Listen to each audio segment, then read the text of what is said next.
Nos acompaña hoy en el estudio, está con nosotros Genaro Rey Meneses, él es director del Instituto Nacional para la Evaluación de la Educación, el INE, en la Ciudad de México. INE con doble E, no es como el electoral. Y bueno, ellos, además de realizar las pruebas de evaluación a los maestros, estas con las que precisamente se impulsaron con la reforma educativa, han hecho este diagnóstico que titulan Educación para la Democracia y el Desarrollo. Genaro, bienvenido, buenos días. Muy buenos días, Salvador, un gusto estar contigo, con ustedes, con tu auditorio, también un saludo para ellos. Qué interesante y qué oportuno el diagnóstico, cuando decía yo, el tema de la educación quizás como pocas veces es un tema de debate en estas campañas. Por supuesto, y para nosotros es importante ahorita en estos tiempos de escucha, de propuestas, de análisis de personas, de lo que se está comentando en la sociedad, pues poner el tema educativo como de los principales o el principal dentro de la política social, dentro de la política pública, porque es precisamente esta la piedra angular para el desarrollo de los países, es el mecanismo por excelencia igualador entre la población que no está tan beneficiada y la que sí es beneficiada, para que estos se puedan tener una brecha mucho más corta. Y lo que hacemos en este documento, pues es que el instituto tiene más de 10 años de tener distintos estudios, de evaluaciones, de investigaciones, y los miembros de la Junta de Gobierno, encabezados por nuestra consejera presidenta, Teresa Bracho, han hecho una serie de reflexiones que se han resumido en 10 puntos, que son temas que como sociedad deberíamos de estar discutiendo ahorita y que tendríamos que estar atendiendo en el futuro. Es muy importante eso que dices, porque estamos en un debate de si la reforma sí o la reforma no, pero lo que ustedes proponen es que el panorama no se agota en la reforma educativa. Por supuesto. Hay un tema mucho más amplio. Por supuesto. Yo creo que como sociedad hemos ganado mucho estos últimos años. Por ejemplo, en la Constitución ya es un derecho humano tener educación. Venía antes, pero antes el compromiso del Estado mexicano era que los alumnos asistieran a la escuela. Pero ahora es que asistan a preescolar, primaria, secundaria, media superior, que asistan, pero que permanezcan, que tengan un tránsito adecuado, pero sobre todo que tengan una educación de calidad. De calidad, ¿Eso claro. qué significa? Tener el máximo logro educativo, significa tener infraestructura en buenas condiciones, maestros bien capacitados y alumnos que se puedan insertar plenamente a la sociedad del conocimiento. Preguntarte, esto que comentabas de la democracia y el desarrollo, ¿qué opinas tú de que en las escuelas ya no se den clases de cívica y ética como antes, incluso hasta de historia? Pues mira, ahorita con la implementación del nuevo modelo educativo, hay un nuevo factor que es esto de la autonomía. Entonces, ahora las escuelas tienen posibilidad de elegir entre un conjunto más amplio de aprendizajes, lo que es importante dado su contexto.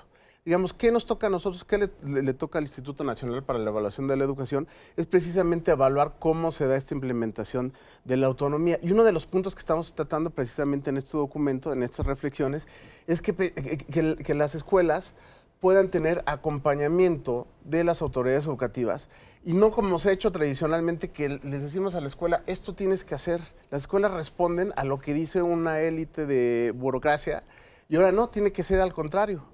Esto ya se viene planteando, pero se tiene que dar con mayor profundidad y esas son de las cosas precisamente que estamos... Se tienen que fortalecer según sea el caso. ¿Cuáles son estos 10 puntos que detecta este estudio del Instituto Nacional para la Evaluación Educativa en los que hay que trabajar en este momento? Y esto, pues para quien llegue a la presidencia, sea del partido que sea, ¿eh?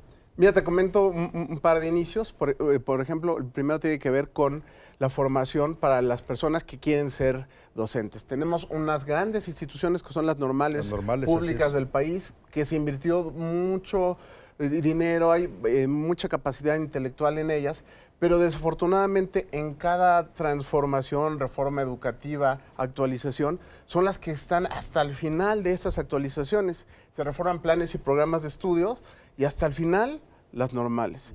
Ahorita se están haciendo algunos esfuerzos de actualización, pero tenemos también que profundizar en ellos. Por ejemplo, no es posible ahorita que tengamos un perfil de ingreso de docentes que no tienen que ver con el perfil de egresos de nuestros normalistas. Entonces, no lo estamos preparando adecuadamente para que se puedan enfrentar al mundo real. Ese es un tema, pero el otro tiene que ver con cómo capacitamos a nuestros maestros después de esta formación inicial, lo que se llama la formación continua. A los maestros, su formación tiene que ser pertinente y sobre todo tiene que ser aquella que ayude a los niños. Ahorita tú me mencionabas esto de las evaluaciones para docentes. En realidad lo que hace el instituto es certifica que las evaluaciones estén dadas con cierto estándar de calidad. En especial las evaluaciones para docentes las realiza la SEP. Nosotros hacemos otro conjunto de evaluaciones, por ejemplo, de la calidad de la infraestructura, por ejemplo, de qué tanto avanzan nuestros alumnos, de cómo es la convivencia entre ellos, cómo son las condiciones de la escuela con el exterior. Hacemos ese tipo de evaluaciones y en especial la de docentes, nosotros lo que hacemos es darle una especie de supervisión y asegurar que los instrumentos tengan una calidad adecuada. Ahora, uno de los temas que tocan en estos 10 puntos, en este diagnóstico, digamos, de cuál es la situación en donde estamos parados en materia de educación en México, tiene que ver con la inversión pública. Sí. Y decíamos ahí, ustedes dicen que se está invirtiendo el 5.3% del PIB en materia educativa en este momento en México. Estamos todavía por debajo de los estándares internacionales, pero no es una cantidad menor. Lo que leo yo aquí es que se requiere mayor eficiencia en el uso de los recursos, es decir, de eso que se invierte, que es mucho, no está llegando a donde debe llegar. Por supuesto, sí tiene que haber una mejor asignación de recursos. Siempre se ha hablado que tener entre el 7 y el 8% del producto, ¿no?, es el ideal. Estamos muy cercanos a algún país de la OCDE en este 5.3%. Sin embargo, nuestro 5.3% de México, pues esta riqueza, este Producto Interno Bruto, no es el mismo que el de España, por ejemplo. Claro. Entonces, esta cantidad todavía está muy por debajo de los estándares que deberíamos de tener en un país donde las personas más pobres desafortunadamente están recibiendo la educación más pobre. Y lo que decías tú, el resultado final de este diagnóstico quizás sería que este elemento igualador que tenía la educación en México, que tuvo durante muchas décadas, se ha perdido, se ha visto interrumpido. Sí. Desafortunadamente, hoy en día hay muchos especialistas, muchos académicos que dicen que ya la educación perdió este sentido de ascenso social. Claro. Nosotros estábamos acostumbrados que nuestros papás nos decían, mira, tienes que estudiar la licenciatura porque si no... Hoy desafortunadamente ya no pasa en muchos casos estos, pero tenemos que retomar esta condición donde, que es otro de los puntos que trata el documento, que la educación sea un detonador de este ascenso social, pero sobre todo que vaya ligado a las oportunidades de empleo, que vaya ligados al sector productivo. Y en otro de los puntos que también son muy importantes, también a lo largo de, no nada más de este sexenio, sino las evaluaciones ya llevan un tiempo más amplio, 15 años de desarrollarse en México. Ya tenemos un número importante de evaluaciones en este país. Cada vez que tenemos los resultados de PISA o de Planea, pues ahí vemos que el 60% de nuestros alumnos de nivel media superior no asimilan los aprendizajes clave de matemáticas. Y siempre nos lamentamos porque los resultados son más o menos parecidos. Bueno, todo este conjunto de evaluaciones, de resultados de la evaluación, tenemos que pensar cómo hacer para que las escuelas lo puedan ocupar, que a los padres les signifique algo, que se preocupen por estos resultados, pero también que las autoridades educativas los puedan utilizar para transformarlos en políticas públicas, en políticas educativas.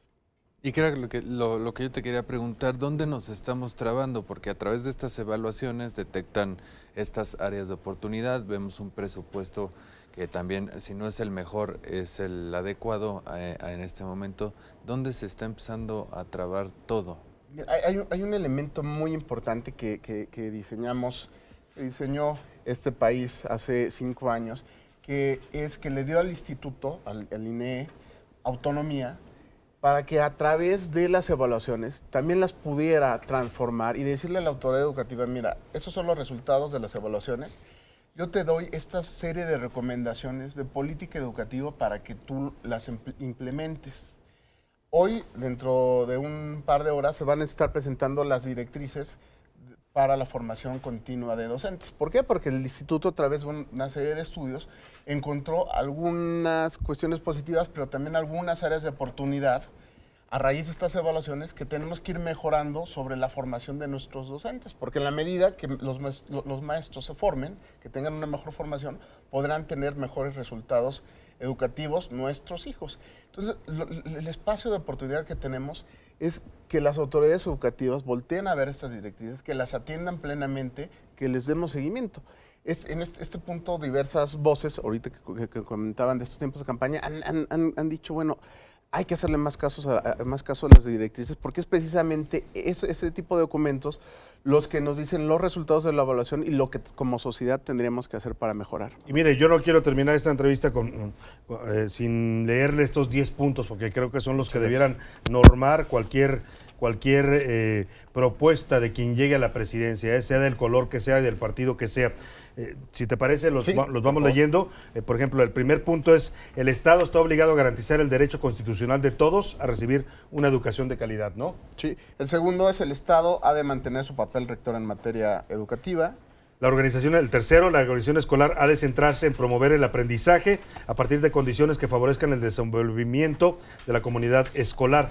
El cuarto es: el Estado ha de abatir las barreras que por motivos étnicos, sociales, económicos, físicos y culturales imposibilitan la consecución de una educación inclusiva y de calidad para todos. El número 5, el mérito individual ha de ser la única llave que abra el ingreso a la profesión magisterial y a la promoción a cargos de dirección, supervisión y asesoría técnica pedagógica. El 6, las autoridades educativas habrán de abocarse al mejoramiento de la formación inicial del magisterio y procurar que las escuelas normales hagan posible una educación de calidad. El séptimo, la formación continua de los docentes y autoridades escolares ha de ocupar un espacio central en el sistema educativo nacional. El número 8, la cultura de la evaluación habrá de ser fortalecida a fin de incrementar la eficacia en nuestro sistema educativo. El número 9, la gobernanza del sistema educativo nacional ha de replantearse con el fin de conseguir que su funcionamiento sea consistente, coherente, flexible y sostenible. Finalmente el 10. La cultura de la corresponsabilidad deberá desarrollarse y fortalecerse a fin de que todos los actores desempeñen el papel que le corresponde cumplir en la tarea común de mejorar el horizonte educativo de México. Mira, ahí debemos entrar el debate, no sin reforma sí, reforma no, qué vamos a hacer con la reforma educativa. Ese es un tema, me parece, a estas alturas secundario. Estas son las líneas, creo yo, y está dicho por los expertos del Instituto Nacional para la Evaluación de Educación, que deben normar cualquier propuesta educativa, llegue al gobierno que llegue al poder. Así es que aquí está, la verdad. ¿Dónde se puede consultar el estudio para quienes tengan interés? Solo con que googleen, con que pongan en el buscador de su preferencia INE y con que pongan democracia, va a salir este documento que ustedes pueden bajar, y también les estaremos dejando 20 ejemplares porque si alguien quisiera venir aquí por ellos, que esté cerca de las instalaciones. Vamos a regalar, ¿qué le parece estos 20 ejemplares de Educación para la Democracia y el Desarrollo de México? Es un diagnóstico actualizado de la educación en México. Si usted quiere enterarse, empaparse de este tema para el debate que se está llevando a cabo, pues nada más mándenos un tuit diciendo: quiero el estudio del INE con doble E, y con eso le puede usted pasar a recoger este estudio, Educación para la Democracia y el Desarrollo. Trae, la verdad, un diagnóstico muy interesante sobre cuál es el panorama real en estos momentos de la educación en México y qué se necesita si queremos realmente, más allá de los discursos políticos y de las promesas de campaña, llegar a tener una educación de mayor calidad en México. Genaro, gracias por visitarnos esta mañana. Muchas gracias, con nosotros. Genaro Rey Meneses, él es director del Instituto Nacional para la Evaluación de la Educación aquí en la Ciudad de México. Gracias. A ti, buenos días.